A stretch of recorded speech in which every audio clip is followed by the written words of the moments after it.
ഹരേ കൃഷ്ണ. എല്ലാവർക്കും മാധവത്തിലേക്ക് സ്വാഗതം. ഇന്ന് നമ്മൾ ദശാവതാരങ്ങളിൽ ശ്രീകൃഷ്ണ അവതാരത്തെ പറ്റിയാണ് പറയാൻ പോകുന്നത്. ഭഗവാന്റെ 9ാമത്തെ അവതാരമാണ് ശ്രീകൃഷ്ണ അവതാരം. ഭഗവാന്റെ ഏറ്റവും പൂർണ്ണമായ അവതാരവും ശ്രീകൃഷ്ണ അവതാരമാണ്. ഇനി നമുക്ക് കഥ നോക്കാം. അസുരന്മാരുടെ അനാവശ്യമായ സൈനിക ശക്തിയുടെ ഭാരം സഹിക്കാൻ വയ്യാതെ ഒരിക്കൽ ഭൂമിദേവി ബ്രഹ്മദേവനെ കാണാനായിട്ട് ചെല്ലുകയാണ്. എന്നിട്ട് ബ്രഹ്മദേവനോട് തൻ്റെ ഈ ബുദ്ധിമുട്ടുകളെല്ലാം പറയുന്നു. ഒരു പശുക്കുട്ടിയുടെ രൂപത്തിലാണ് ഭൂമിദേവി ബ്രഹ്മദേവനെ കാണാനായിട്ട് ചെല്ലുന്നത്. ബ്രഹ്മദേവൻ ഇതെല്ലാം മനസ്സിലാക്കി സകല ദേവഗണങ്ങളും, അതായത് മഹാദേവൻ ഉൾപ്പെടെയുള്ള ദേവന്മാരോട് കൂടി ഭഗവാൻ നാരായണനെ കാണാനായിട്ട് പാലാഴിയിലേക്ക് പോവുകയാണ്. ഭൂമിദേവിയും ഈ പശുക്കുട്ടിയുടെ രൂപത്തിൽ അങ്ങോട്ടേക്ക് ചെല്ലുന്നു. അങ്ങനെ അവിടെ ചെന്നിട്ട് പാലാഴിയിൽ ചെന്നിട്ട് ഭഗവാൻ നാരായണനെ പുരുഷ സൂക്ത മന്ത്രം ഉപയോഗിച്ച് ജപിക്കുന്നു. അതിനുശേഷം ബ്രഹ്മാവ് ഭഗവാനെ ധ്യാനിക്കാനും തുടങ്ങി. അങ്ങനെ ബ്രഹ്മദേവൻ്റെ ധ്യാനത്തിന് ശേഷം ഒരു അശരീരി കേൾക്കുകയാണ്: ഒരു കാരണവശാലും വിഷമിക്കേണ്ട, ഉടൻ തന്നെ യദുവംശത്തിൽ വസുദേവരുടെ പുത്രനായി താൻ അവതരിക്കുമെന്നും അതുമാത്രമല്ല തൻ്റെ പൂർണ്ണാംശമായ അനന്തൻ അതിനു മുമ്പ് തന്നെ തിരുവവതാരം എടുക്കുമെന്നും ഒരു അറിയിപ്പ് ഉണ്ടാവുകയാണ്. ഈ അറിയിപ്പ് ബ്രഹ്മദേവൻ മറ്റെല്ലാ ദേവഗണങ്ങളെയും അതുപോലെ ഭൂമിദേവിയും അറിയിക്കുകയാണ്. അങ്ങനെ എല്ലാവരും വളരെ സന്തോഷത്തോടുകൂടി തിരിച്ചു പോകുന്നു. യദുവംശത്തിൽ അപ്പോൾ ഭരിച്ചിരുന്നത് ശൂരസേനൻ എന്ന് പറയുന്ന ഒരു രാജാവായിരുന്നു. ശൂരസേനൻ്റെ പുത്രനാണ് വസുദേവർ. അങ്ങനെ വസുദേവർ ദേവകിയെ വിവാഹം കഴിക്കുന്നു. ദേവകിയെ വിവാഹം കഴിച്ചതിന് ശേഷം സ്വഗൃഹത്തിലേക്ക് മടങ്ങുകയാണ് വസുദേവർ. ദേവകിയുടെ പിതാവ് ധാരാളം ശ്രീധനം ദേവകിക്ക് കൊടുത്തിരുന്നു, പുത്രി വാത്സല്യ നിമിത്തം. അങ്ങനെ സഹോദരിയെ സന്തോഷിപ്പിക്കുന്നതിന് വേണ്ടിയിട്ട് ഉഗ്രസേന പുത്രനായ കംസൻ തന്നെയാണ് തേര് തെളിച്ചിരുന്നത്. ആ വൈദിക സമ്പ്രദായം അനുസരിച്ച് വിവാഹാനന്തരം സഹോദരിയെയും ഭർത്താവിനെയും അവരുടെ ഗൃഹത്തിലെത്തിക്കേണ്ടത് സഹോദരനാണ്. വധൂവരന്മാരുടെ ഘോഷയാത്രാ വേളയിൽ ആ മംഗളമുഹൂർത്തത്തിൻ്റെ സൂചനയായി അനേകം വാദ്യമേളങ്ങളൊക്കെ മുഴങ്ങിയിരുന്നു. അങ്ങനെ ഈ ഘോഷയാത്ര മുമ്പോട്ട് പൊക്കോണ്ടിരിക്കുന്ന സമയത്ത് പെട്ടെന്ന് ആകാശത്തു നിന്ന് ഒരു അശരീരി കേൾക്കുകയാണ്. അത് കംസനോടായി പറയുകയാണ്: കംസ, നീയൊരു പമ്പര വിഡ്ഢിയാണ്. നീ സ്വന്തം സഹോദരിയെയും സഹോദരി ഭർത്താവിൻ്റെയും തേര് തെളിക്കുന്നു. എന്നാൽ നിന്റെ ഈ സഹോദരിയുടെ 8ാമത്തെ പുത്രൻ നിന്നെ വധിക്കും എന്നുള്ള കാര്യം നീ അറിയുന്നില്ലല്ലോ എന്ന് ഒരശരീരി കേൾക്കുകയാണ്. ഭോജവംശത്തിലെ ഉഗ്രസേനൻ്റെ മകനാണ് കംസൻ. ഭോജവംശത്തിലെ ഏറ്റവും നിഷ്ഠൂരനായ അസുര രാജാവാണ് കംസനെന്ന് പരക്കെയൊരു പേരുമുണ്ടായിരുന്നു. ആകാശത്തു നിന്നുള്ള ഈ പ്രവചനം കേട്ടയുടൻ അയാൾ ദേവകിയുടെ തലമുടി ചുറ്റിപ്പിടിച്ച് അവളെ വധിക്കാനായി വാളുയർത്തി. കംസന്റെ പെരുമാറ്റത്തിൽ വസുദേവർ അമ്പരന്നു പോയി. നാണം കെട്ട ഈ നിഷ്ഠൂരനായ ഭാര്യാ സഹോദരനെ സമാധാനിപ്പിക്കാൻ വേണ്ടി മഹത്തായ കാരണങ്ങളൊക്കെ പറഞ്ഞുകൊണ്ടേയിരുന്നു. പക്ഷേ ഇതൊന്നും കംസനെ തൃപ്തിപ്പെടുത്താൻ പ്രാപ്തനായിരുന്നില്ല. അങ്ങനെ വസുദേവർ കാല് പിടിക്കുകയാണ്: അങ്ങക്ക് സഹോദരിയിൽ നിന്നും യാതൊരു ഉപദ്രവവും ഉണ്ടാവുകയില്ല. സഹോദരിയുടെ പുത്രന്മാരിൽ നിന്നല്ലേ ഉപദ്രവം ഉണ്ടാവുകയുള്ളൂ. അതുകൊണ്ട് ഞാൻ ഉറപ്പു തരുന്നു, സഹോദരിക്ക് പുത്രന്മാരുണ്ടാവുകയാണെങ്കിൽ എല്ലാ പുത്രന്മാരെയും ഞാൻ അങ്ങേക്ക് കൊണ്ടുവന്ന് തന്നുകൊള്ളാം. ഇനി ഭാവിയിൽ പുത്രൻ ഉണ്ടാവുമോ എന്ന് പോലും നമുക്കിപ്പോൾ അറിയില്ലല്ലോ. അതുകൊണ്ട് അങ്ങനെയൊന്നും ചെയ്യരുത്. പ്രത്യേകിച്ച് സഹോദരിയെ കൊന്ന ഒരു പാപം കൂടി അങ്ങേക്ക് വരാനിടവരരുതെന്നൊക്കെ പറഞ്ഞ് കാല് പിടിക്കുന്നു. എന്നിട്ട് പ്രതിജ്ഞ ചെയ്തു കൊടുക്കുകയാണ് വസുദേവർ, കുട്ടികളെയെല്ലാം കൊണ്ടുവന്ന് തന്നുകൊള്ളാവുന്നു. വസുദേവരുടെ വാക്കിൻ്റെ വില കംസൻ അറിയാം. അതുമാത്രവുമല്ല, അദ്ദേഹത്തിൻ്റെ വാദഗതി കംസന് ബോധ്യപ്പെടുകയും ചെയ്തു. സഹോദരിയെ ഹീനമായി വധിക്കുക എന്ന നിഷ്ഠൂര കൃത്യത്തിൽ നിന്ന് തൽക്കാലത്തേക്ക് അയാൾ പിന്തിരിയുന്നു. അങ്ങനെ വസുദേവർ സന്തുഷ്ടനായി കംസനെ വാനോളം പുകഴ്ത്തി അദ്ദേഹം സ്വന്തം വീട്ടിലേക്ക് ഭാര്യയുമായി പോവുകയും ചെയ്തു. അങ്ങനെ ദേവകിക്ക് ആദ്യത്തെ പുത്രൻ പിറന്നപ്പോൾ വസുദേവർ തൻ്റെ പ്രതിജ്ഞ പാലിച്ചു. വസുദേവർ അങ്ങേയറ്റം ശ്രേഷ്ഠനായിരുന്നു, ഒപ്പം വാക്കു പാലിക്കുന്നതിൽ പ്രസിദ്ധനും. അതുകൊണ്ട് അദ്ദേഹം ആദ്യത്തെ കുട്ടിയെ കംസൻ്റെ കയ്യിൽ എന്ത് ചെയ്യുന്നു, അദ്ദേഹത്തിന് വലിയ വേദനയായിരുന്നെങ്കിലും കൊണ്ടുകൊടുത്തു.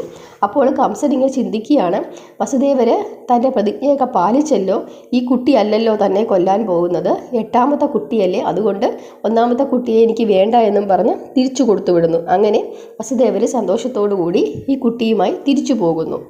ആ സമയത്താണ് നാരദമുനി അവിടെ എത്തുന്നത്. എന്നിട്ട് കംസനോട് പറയുകയാണ്, അങ്ങ് എന്തിനാണ് ആദ്യത്തെ കുട്ടിയെ തിരിച്ചു കൊടുത്തു വിട്ടത്? ഒരിക്കലും അങ്ങനെ ചെയ്യാൻ പാടില്ല. 8ാമത്തെ കുട്ടിയാണ് അവതാരം എടുക്കുന്നത്, അങ്ങേ കൊല്ലാൻ വേണ്ടിയെന്ന് പറഞ്ഞെങ്കിലും അതിന് ഭഗവാൻ ദേവന്മാരല്ലേ, ഒന്നും നമുക്ക് പറയാൻ പറ്റില്ല അവരുടെ കാര്യം, ചിലപ്പോൾ അതിനു മുമ്പേ അവതരിച്ചെന്ന് വരും എന്ന് നാരദര് കംസനെ ഉപദേശിക്കുകയാണ്. അപ്പോൾ ഈ അസുരന്മാർക്ക് എപ്പോഴും ദേവന്മാരെ ഭയമാണ്. അത് തന്നെയല്ല, കംസന് ഇതിനു മുമ്പ് തൻ്റെ പൂർവ്വജന്മം നാരദര് കൃത്യമായി പറഞ്ഞു കൊടുക്കുന്നുണ്ട്. കാലനേമി എന്ന് പറയുന്ന ഒരു അസുരനായിരുന്നു കഴിഞ്ഞ ജന്മത്തിൽ കംസൻ. ആ കാലനേമിയെ വധിച്ചത് ഭഗവാൻ നാരായണനാണ്. അതുകൊണ്ട് തന്നെ യദുവംശത്തിനോട് പൊതുവെ ഒരു ദേഷ്യവും ആർക്കുണ്ട്, കംസനുണ്ട്. അപ്പോൾ ഈ നാരദരുടെ ഇതുപോലുള്ള വാക്കുകളൊക്കെ കേട്ടപ്പോൾ കംസന് മനസ്സിലായി എന്തോ ഒരു കുഴപ്പമുണ്ട്. അതുകൊണ്ട് പെട്ടെന്ന് തന്നെ വസുദേവരെയും ദേവകിയെയും കാരാഗ്രഹത്തിൽ ഇരുമ്പ് ചങ്ങലകളാൽ ബന്ധിക്കാനും അതുപോലെ തന്നെ ആ തിരിച്ചു കൊടുത്തുവിട്ട കുട്ടിയെയും കംസൻ എന്ത് ചെയ്യുന്നു, വധിക്കുന്നു. അങ്ങനെ ദേവകിക്ക് ആ കാരാഗ്രഹത്തിൽ കിടന്നുകൊണ്ടാണ് ബാക്കി കുട്ടികളെല്ലാം ജനിക്കുന്നത്. ആ ഓരോ കുട്ടികളെയും വിഷ്ണുവിൻ്റെ അവതാരമാണെന്ന് ശങ്കിച്ച കംസൻ നിഗ്രഹിച്ചുകൊണ്ടേയിരുന്നു. എന്നാലും 8ാമത്തെ കുട്ടിയായിരുന്നു കംസന് കൂടുതൽ ഭയം. അതുകൊണ്ട് എപ്പോഴും ആ 8ാമത്തെ കുട്ടിയെപ്പറ്റി മാത്രം എന്ത് ചെയ്യുന്നു, ഇങ്ങനെ ചിന്തിച്ചുകൊണ്ടേയിരുന്നു. കംസൻ എപ്പോഴും ചിന്തിക്കുന്നത് 8ാമത്തെ കുട്ടി, ആ 8ാമത്തെ കുട്ടി ഭഗവാൻ നാരായണനാണ്. അപ്പം നാരായണനെ പറ്റിയാണ് രാവും പകലും ആര് ചിന്തിക്കുന്നത്, കംസൻ ചിന്തിക്കുന്നത്. കംസൻ്റെ ഈ പ്രവർത്തികളെല്ലാം കംസൻ്റെ അച്ഛനായ ഉഗ്രസേന മഹാരാജാവ് എതിർക്കുന്നു. അതുകൊണ്ട് ആദ്യം തന്നെ അദ്ദേഹം എന്ത് ചെയ്യുന്നു, സ്വന്തം പിതാവായ ഉഗ്രസേനനെ തടവിലാക്കുന്നു. അങ്ങനെ വസുദേവരുടെ രാജ്യം എന്ത് ചെയ്യുന്നു, കംസൻ്റെ അധീനതയിലേക്ക് ആക്കുന്നു. അങ്ങനെ ദേവകി വസുദേവന്മാരുടെ 6 കുഞ്ഞുങ്ങളെയും ഒന്നിനു പിറകെ ഒന്നായി കംസൻ നിഗ്രഹിച്ചപ്പോൾ പലരും കംസനെ ഉപദേശിക്കുകയാണ്, അച്ഛനുൾപ്പെടെ, ഇത് ചെയ്യരുതെന്ന്. അങ്ങനെ ഉപദേശിക്കുന്നവരോടെല്ലാം കംസൻ എന്താണ്, ശത്രുത വെച്ച് പുലർത്തിയിരുന്നു. 7ാമത് ഗർഭം ധരിച്ചപ്പോൾ ദേവകിയുടെ ഗർഭത്തിൽ അവതരിച്ചത് കൃഷ്ണൻ്റെ പൂർണ്ണാംശമായ അനന്തനാണ്. ദേവകിയിൽ അത്യധികമായ ആഹ്ലാദവും അതേപോലെ തന്നെ ദുഃഖവും വന്നു. വിഷ്ണു ഭഗവാൻ തൻ്റെ ഗർഭത്തിൽ അഭയം തേടിയിരിക്കുന്നു എന്ന് മനസ്സിലായതിൽ ആഹ്ലാദവും ആ ശിശു പുറത്തേക്ക് വരുന്ന നിമിഷത്തിൽ തന്നെ കംസൻ അതിനെ നിഗ്രഹിക്കുമല്ലോ എന്നോർത്തിട്ടുള്ള ഒരു ഭയവും. അപ്പോൾ പരമദിവ്യോത്തമ പുരുഷനായ ഭഗവാൻ നാരായണൻ്റെ മുഖ്യശക്തിയാണ് യോഗമായ. യോഗമായയോട് ഭഗവാൻ പറയുകയാണ്, ദേവകിയും വസുദേവരും കംസൻ്റെ കാരാഗ്രഹത്തിലാണ്. ഇപ്പോൾ ഈ നിമിഷത്തിൽ എൻ്റെ പൂർണ്ണാംശമായ ആദിശേഷൻ ദേവകിയുടെ ഗർഭത്തിലുമാണ്. ശേഷനെ ദേവകിയുടെ ഗർഭത്തിൽ നിന്നും രോഹിണിയുടെ ഗർഭത്തിലേക്ക് മാറ്റാൻ ഭവതി വേണ്ടത് ചെയ്യണം. ഇതേ തുടർന്ന് ഞാൻ എൻ്റെ എല്ലാ ശക്തികളോടും കൂടി ദേവകിയുടെ ഗർഭത്തിൽ ആവിർഭവിക്കാൻ പോവുകയാണ്. തുടർന്ന് ദേവകിയുടെയും വസുദേവരുടെയും പുത്രനായി ഞാൻ അവതരിക്കുകയും ചെയ്യും. ഭവതിയാകട്ടെ വൃന്ദാവനത്തിൽ നന്ദൻ്റെയും യശോദയുടെയും പുത്രിയായി ജന്മമെടുക്കുകയും വേണം. എൻ്റെ സമകാലിക സഹോദരിയായി അവതരിക്കുന്നതിനാൽ വിലപ്പെട്ട ഉപഹാരങ്ങൾ, പുഷ്പമാല്യങ്ങൾ, ധൂപദീപങ്ങൾ, നിവേദ്യങ്ങൾ തുടങ്ങിയവ അർപ്പിച്ച് ഭവതിയെ ലോകനിവാസികൾ മുഴുവൻ ആരാധിക്കും. ഭോഗവസ്തുക്കൾ നൽകി അവർക്കെല്ലാം അതിവേഗം ഭവതി സംതൃപ്തി കൊടുക്കണം. ഭൗതിക സുഖം ആഗ്രഹിക്കുന്നവരൊക്കെ ഭവതിയെ ദുർഗ, ഭദ്രകാളി, വിജയ, വൈഷ്ണവി, കുമുദ, ചണ്ഡിക, കൃഷ്ണ, മാധവി, കന്യക, മായ, നാരായണി, ഈശാനി, ശാരദ, അംബിക എന്നീ വിവിധ രൂപങ്ങളിൽ ആരാധിക്കും. അതായത് അതിനകത്തുനിന്ന് നിങ്ങൾക്ക് മനസ്സിലാകുന്നത് ഒരു പരമമായ ശക്തിയാണ്. ആ ശക്തിയുടെ പല പല രൂപങ്ങളാണ് ഇതെല്ലാം ആര് തന്നെയാണ്, ആ പരമമായ ശക്തി തന്നെയാണ്. ഇതുകൊണ്ടാണ് എപ്പോഴും ഞാൻ പറയുന്നത്, നമ്മൾ ഭദ്രകാളി ആരാധിച്ചാലും, ഇനി ദുർഗാദേവി ആരാധിച്ചാലും, പാർവതീദേവി ആരാധിച്ചാലും, വരാഹിദേവി ആരാധിച്ചാലും എല്ലാം എല്ലാ പ്രാർത്ഥനകളും എത്തിച്ചേരുന്നത് എവിടെയാണ്? ഒരൊറ്റ പരമമായ ശക്തിയിലാണ്. പല വ്യത്യസ്ത രൂപങ്ങളിൽ നമ്മൾ ഇവരെയെല്ലാം ദർശിക്കുന്നുവെന്ന് മാത്രമേ ഉള്ളൂ. കൃഷ്ണനും യോഗമായയും സഹോദരീ സഹോദരന്മാരായി പരാശക്തനും പരാശക്തിയുമായി അവതാരമെടുത്തു. അങ്ങനെ തൻ്റെ പൂർണ്ണാംശമായ അനന്തശേഷൻ ദേവകിയുടെ ഗർഭത്തിലായിരുന്നുവെന്നും ഭഗവാൻ യോഗമായി അറിയിക്കുകയാണ്. രോഹിണിയുടെ ഗർഭത്തിലേക്ക് ശക്തമായി ആകർഷിക്കപ്പെട്ടതിനാൽ അദ്ദേഹം സംഘർഷണൻ എന്ന പേരിൽ അറിയപ്പെട്ടു. ഇനി ആരാണ് രോഹിണി? വസുദേവരുടെ മറ്റൊരു ഭാര്യയാണ് രോഹിണി. അങ്ങനെ രോഹിണിയുടെ ഗർഭത്തിലേക്ക് ശക്തമായി ആകർഷിക്കപ്പെട്ടതിനാൽ ബലരാമന് മറ്റൊരു പേരും കൂടി ഉണ്ടായിരുന്നു, സംഘർഷണൻ. അതിനുശേഷം ഭഗവാൻ ഇവിടെ അപ്പം ഇങ്ങനെ ആ ഒരു ഗർഭത്തിൽ നിന്ന് മറ്റൊരു ഗർഭത്തിലേക്ക് മാറുന്ന സമയത്ത് ദേവകി പൂർണ്ണമായ മയക്കത്തിലായിരുന്നു. മയങ്ങി എഴുന്നേറ്റപ്പോൾ ഗർഭം ഇല്ലാതായിരിക്കുന്നതായി മനസ്സിലാക്കുന്നു. അങ്ങനെ ദേവകി കരുതുകയാണ്, ദേവകി മാത്രമല്ല എല്ലാവരും കരുതുകയാണ് ഗർഭം അലസിപ്പോയി എന്ന് കരുതുകയാണ്. ആ ഒരു രീതിയിലാണ് ഗർഭത്തെ മാറ്റുന്നത്. അതിനുശേഷം ദേവകി 8ാമത് വീണ്ടും ഗർഭിണിയാവുകയാണ്. ആ സമയത്ത് കംസൻ ദേവകിയെ കാണാൻ വരികയാണ്. അങ്ങനെ ദേവകിയെ കണ്ടപ്പോൾ ദേവകിക്ക് അതീന്ദ്രിയമായ സൗന്ദര്യം ഉണ്ടായതായി കംസന് ബോധ്യപ്പെടുന്നു. പരമാത്മാവ് അവളുടെ ഗർഭത്തിൽ കുടികൊള്ളുന്നുവെന്ന് കംസന് മനസ്സിലാവുകയും ചെയ്യുന്നു. അങ്ങനെ ഈ ദേവകി പ്രസവിക്കുന്നതും കാത്ത് കംസൻ ഇങ്ങനെ ഇരിക്കുകയാണ്. അങ്ങനെ തിരുവവതാര സമയം അടുത്തിരിക്കുകയാണ്. ആ സമയമായപ്പോഴേക്ക് തന്നെ സകല ദേവീദേവന്മാരും ഗന്ധർവന്മാരും യക്ഷകിന്നരന്മാരുമൊക്കെ ആകാശത്ത് പ്രത്യക്ഷപ്പെടുന്നു. നവഗ്രഹങ്ങളെല്ലാം നല്ല ശുഭകരമായ നിലയിൽ വന്നു നിൽക്കുന്നു. കാരണം ഭഗവാന്റെ ജനനമാണ് ആ സമയത്ത് നടക്കാൻ പോകുന്നത്. അങ്ങനെ ഭഗവാൻ അവതരിക്കുകയാണ്. ഭഗവാൻ അവതരിക്കുമ്പോൾ വസുദേവരുടെ മുമ്പിൽ ഭഗവാൻ തൻ്റെ പൂർണ്ണമായ രൂപത്തിലാണ് വസുദേവരുടെ മുമ്പിൽ പ്രത്യക്ഷപ്പെടുന്നത്. ശംഖ ചക്ര ഗദാധാരിയായി ശ്രീവത്സാങ്കിതനായി മാറിൽ കൗസ്തുഭവുമണിഞ്ഞ് മഞ്ഞ പട്ടുടയാട ചാർത്തി വൈഢൂര്യം പതിച്ച കിരീടം ധരിച്ച് സർവാലങ്കാര വിഭൂഷിതനായി വെട്ടിത്തിളങ്ങുന്ന നീലമേഘ ശ്യാമ വർണ്ണനായി ഇടതൂർന്ന കാർക്കൂന്തലുമായി ചതുർബാഹുവായി പ്രത്യക്ഷപ്പെട്ട ആ ശിശുവിനെ വസുദേവർ കൺകുളിർക്കെ കണ്ടു. അതിസാധാരണമായ ഈ രൂപവിശേഷം കണ്ട് അദ്ദേഹം ആശ്ചര്യശബ്ദനായി. ഒരു നവജാത ശിശു ഇത്രയേറെ അലങ്കൃതനായിരിക്കുന്നത് എങ്ങനെ? ഭഗവാൻ കൃഷ്ണൻ അവതരിച്ചു കഴിഞ്ഞിരിക്കുന്നുവെന്ന് അദ്ദേഹത്തിന് ബോധ്യം വന്നു. അതിനുശേഷം അമ്മ ദേവകിക്കും ഇതേ രൂപം കാണിച്ചു കൊടുക്കുകയാണ്. ദേവകി പറയുകയാണ്, എനിക്ക് എൻ്റെ കൊച്ചു കുഞ്ഞായി ഭഗവാനെ കാണണമെന്ന് ആഗ്രഹമുണ്ട് എന്ന് പറയുന്നു. വസുദേവർ ഈ കാരാഗ്രഹത്തിൽ നിന്നും തങ്ങളെ രക്ഷിക്കണമെന്നും അപേക്ഷിക്കുന്നു. എല്ലാം സമ്മതിച്ചുകൊണ്ട് കൊച്ചു കുഞ്ഞിൻ്റെ ആ രൂപത്തിലേക്ക് ഭഗവാൻ മാറുകയാണ്. അതിനുശേഷം വസുദേവരോട് പറയുകയാണ്, വൃന്ദാവനത്തിൽ നന്ദഗോപരും യശോദയുമുണ്ട്. അവിടെ എൻ്റെ പൂർണ്ണാംശമായ യോഗമായ പിറന്നു കഴിഞ്ഞിരിക്കുന്നു. ഇപ്പോൾ തന്നെ പുറപ്പെടുക. അതിനുശേഷം എന്നെ അവിടെ കൊണ്ടുചെന്ന് ആക്കിയതിനു ശേഷം യോഗമായ എടുത്ത് തിരിച്ചു പോരുക എന്ന് പറയുന്നു. അപ്പോഴേക്കും വസുദേവരുടെ കൈകാലുകളിലെ ചങ്ങലകളെല്ലാം അഴിഞ്ഞു വീഴുന്നു. കാരാഗ്രഹവാതിൽ താനെ തുറക്കുന്നു. വസുദേവർ പുറത്തേക്ക് നോക്കുമ്പോൾ ജോലിക്കാരെല്ലാം ഗാഠനിദ്രയിലായിരിക്കുന്നതായി മനസ്സിലാകുന്നു. പെട്ടെന്ന് തന്നെ ഈ കുട്ടിയെയും എടുത്തുകൊണ്ട് വസുദേവർ മുമ്പോട്ട് നടക്കുകയാണ്. കുറച്ച് നടന്നു കഴിഞ്ഞപ്പോൾ അതിഭീകരമായ ഒരു മഴയാണ് പെയ്യുന്നത്.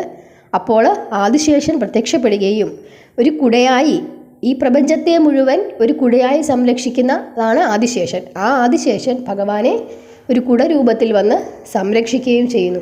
അങ്ങനെ വസുദേവർ മുമ്പോട്ട് നടക്കുന്നു. യമുന നദിക്കരയിലെത്തുന്നു. പെട്ടെന്ന് തന്നെ എങ്ങനെ മുമ്പോട്ട് പോകുമെന്നറിയാതെ ഒരു നിമിഷം ശങ്കിച്ചു നിന്നപ്പോൾ യമുന നദി 2 വശത്തേക്കും വഴി മാറി കൊടുക്കുന്നു. അങ്ങനെ വസുദേവർ ഈ കുട്ടിയുമായി മുമ്പോട്ട് നടക്കുന്നു.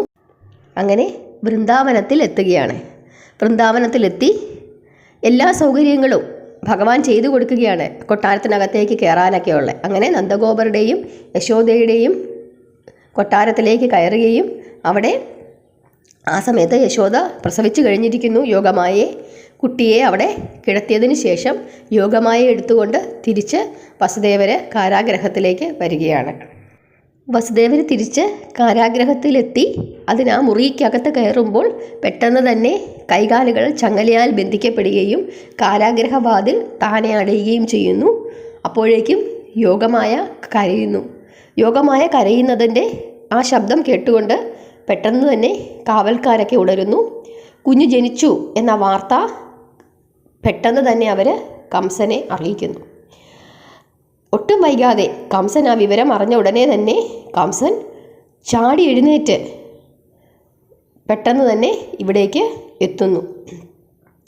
സഹോദരൻ അടുത്തു വരുന്നത് കണ്ട് സൗമ്യഭാഗത്തിൽ ദേവകി അപേക്ഷിക്കുകയാണ്.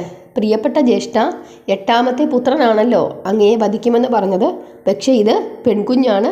ഈ പെൺകുഞ്ഞിനെ അങ്ങ് കൊല്ലരുതേ എന്ന് പറയുന്നു. നിഷ്ഠൂരനായ കംസൻ ദേവകിയുടെ പ്രാർത്ഥന കൈക്കൊണ്ടില്ല.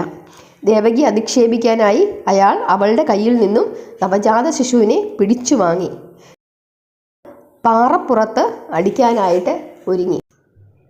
പക്ഷേ പെട്ടെന്ന് ആ ശിശു അയാളുടെ കയ്യിൽ നിന്നും വഴുതി വീണ് ആകാശത്തിലേക്ക് ഉയർന്നു പോയി. വിഷ്ണുവിൻ്റെ ഇളയ സഹോദരിയായി 8 കൈകളോടുകൂടി യോഗമായ പ്രത്യക്ഷപ്പെടുകയാണ്. മനോഹരമായ ഉടയാടകൾ, പുഷ്പമാല്യങ്ങൾ, ഹാരങ്ങൾ, ആഭരണങ്ങൾ, 8 കൈകളിൽ ചാപം, ബാണങ്ങൾ, കുന്തം, മണി, ശംഖ്, ചക്രം, വാൾ, പരിച എന്നിവയും ധരിച്ചിരുന്നു. ശിശുവിൻ്റെ മായാരൂപം കണ്ട് കംസൻ അത്ഭുത പരതന്ത്രനായി. ശരിക്കും അത് ദുർഗാദേവി തന്നെയായിരുന്നു. എന്നിട്ട് ദേവി കംസനോട് പറയുകയാണ്, നീച്ച, നിനക്കെങ്ങനെ എന്നെ കൊല്ലാൻ കഴിയും? എനിക്ക് മുമ്പ് തന്നെ നിന്നെ കൊല്ലാനുള്ള ശിശു ഈ ലോകത്തെവിടെയോ പിറന്നു കഴിഞ്ഞിരിക്കുന്നു. നിന്റെ സാധുവായ സഹോദരിയോട് ഇത്രയും ക്രൂരത വേണ്ടായിരുന്നു. ഇങ്ങനെ പറഞ്ഞ് യോഗമായ അപ്രത്യക്ഷമാവുകയാണ്. ഇത് കേട്ട് കംസന് അത്യധികമായ ദുഃഖവും ഭയവും ഉണ്ടാവുകയാണ്. അങ്ങനെ ഈ കുട്ടി എവിടെയാണ് എന്ന് 24 മണിക്കൂറും ചിന്തിച്ചുകൊണ്ടേ ഇരിക്കുകയാണ് കംസൻ. ഇങ്ങനെയാണ് ഭഗവാൻ ശ്രീകൃഷ്ണൻ അവതാരമെടുത്തത്. കംസനിഗ്രഹം ഇതിനു മുമ്പ് ഞാനൊരു മറ്റൊരു കഥയായി ഈ ചാനലിൽ തന്നെ ഇട്ടിട്ടുണ്ട്. നിങ്ങളെല്ലാവരും അതുപോയി കേൾക്കണം. അപ്പം അസുര നിഗ്രഹം തന്നെയാണ് ഭഗവാൻ ശ്രീകൃഷ്ണൻ്റെയും ബലരാമൻ്റെയും അവതാര ഉദ്ദേശം. അത് എല്ലാ അവതാരങ്ങളുടെയും ഉദ്ദേശം ഇത് തന്നെയാണ്. പക്ഷേ ഈ അവതാരത്തിൽ ദ്വാപരയുഗത്തിൽ ഭഗവാൻ അവതരിച്ചപ്പോൾ മറ്റൊരു അംശാവതാരമായ ബലരാമനും ഭഗവാന്റെ കൂടെ ഉണ്ടായിരുന്നു. ഇവർ രണ്ടുപേരും കൂടിയാണ് പല നിഗ്രഹങ്ങളും പല അസുര നിഗ്രഹങ്ങളും നടത്തിയിരുന്നത്. നമ്മളിതിനു മുമ്പ് ദ്വാരപാലകരായ, അതായത് പാലാഴിയിൽ ഭഗവാന്റെ വൈകുണ്ഠത്തിൽ ദ്വാരപാലകരായ ജയവിജയന്മാരെ പറ്റി ഇതിനു മുമ്പ് പറഞ്ഞിരുന്നു ദശാവതാരങ്ങളുടെ സമയത്ത്. അപ്പോൾ ആ ദ്വാരപാലകർക്ക് ജയവിജയന്മാർക്ക് ഒരു ശാപമുണ്ടായെന്നും 3 തവണ ഭൂമിയിൽ ഭഗവാന്റെ ശത്രുക്കളായി അവതരിക്കണമെന്നും പറഞ്ഞിട്ടുണ്ടായിരുന്നു. അങ്ങനെ 3ാമത്തെ അവതാരമാണ് അല്ലെങ്കിൽ 3ാമത്തെ ജനനമാണ് ശിശുപാലനും ദന്താവക്രനും. അപ്പോൾ ഇതിനു മുമ്പ് ഹിരണ്യാക്ഷനും ഹിരണ്യകശിപുവും ഒക്കെ നമ്മൾ പഠിച്ചു. അതുപോലെ രാവണനും കുംഭകർണനും അവരുമാണ് ത്രേതായുഗത്തിലായിട്ട് ജനിക്കുന്നത്. 3ാമത്തെ അവരുടെ ജനനമാണ് ശിശുപാലനും ദന്താവക്രനും ജയവിജയന്മാർ. അതോടുകൂടി അവർക്ക് ശാപമോക്ഷം കിട്ടുകയാണ്. അപ്പോൾ നമുക്ക് ഇനി ശിശുപാലനും ദന്താവക്രൻ്റെയും കഥ നമുക്ക് പഠിക്കാം. അതുപോലെ തന്നെ ഇനി ഏറ്റവും അവസാനത്തെ അവതാരമാണ് കൽക്കി. അത് നമ്മളിപ്പോൾ ജീവിക്കുന്ന കലിയുഗത്തിലാണ്. അവതാരം വന്നിട്ടില്ല. അവതാരം ഇനി ഭഗവാൻ എടുക്കാൻ പോകുന്നതേ ഉള്ളൂ. അതിനുള്ള സമയമൊക്കെ ആയെന്ന് തോന്നുന്നു. കാരണം അത്രത്തോളം ദുഷ്പ്രവർത്തികളാണ് നമ്മുടെ സമൂഹത്തിൽ ഓരോ ദിവസവും നടന്നുകൊണ്ടിരിക്കുന്നത്. നമുക്ക് ആ അവതാരത്തിന് വേണ്ടി കാത്തിരിക്കാം. എല്ലാവർക്കും എല്ലാ ഐശ്വര്യങ്ങളും ഉണ്ടാകട്ടെ. ഹരേ കൃഷ്ണ.